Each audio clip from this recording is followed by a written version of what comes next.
Well, good morning. Hope you guys are doing okay this Monday morning.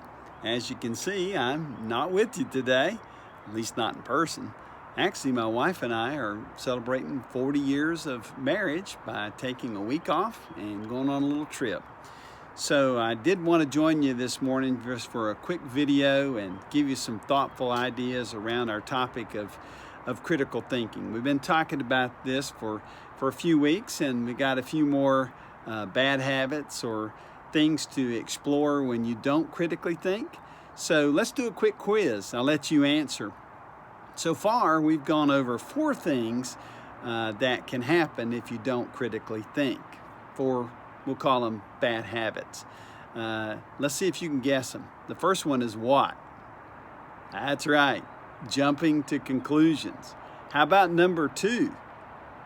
Yep, making false assumptions. Okay, what's next about that? Number 3, negative thinking. Yeah, and we all fall into that sometimes. And last week, this may be the hardest one to remember so far. What do you think last week's was? Okay, well, if you said losing track of your purpose, you're right. Because sometimes we lose track of our purpose, and because of that, we forget why we do that.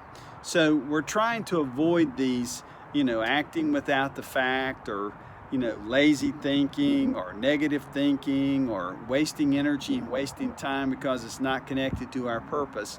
And those are just 4 things that could happen if we don't critically think. How about this week's? What's a new one that we can introduce you this week? Well, this is one I'm pretty sure all of you are aware of.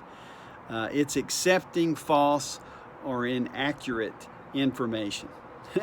And this is easy to do today because we've got so much information coming to us all the time. The internet is just a plethora of information, and we can suffer from information overload. Some people have called this information fluency, or information that's just gone wild.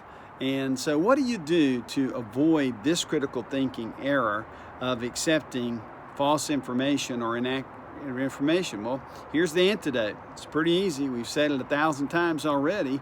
It's just to ask questions. The colored sheet I gave you is just full of questions that you can ask of any situation. So here are a couple guidelines when you're asking questions. First and foremost, ask meaningful, well-informed questions, and then get some information and analyze that. Hey, the old saying's true. If it's too good to be true, it's probably not. If it seems far-fetched, it probably is. So do you ask questions of everything? The answer to that question is no. Like, I don't ask the question, is the earth flat? I know scientifically and from evidential it isn't. I don't ask questions, do humans actually inhale oxygen and exhale carbon dioxide? I don't ask any questions of that. I know that's truth and it's a fact. But when it's something, like I said, is too far-fetched, or it's hard to believe, or it's vague, then I need to ask some meaningful questions.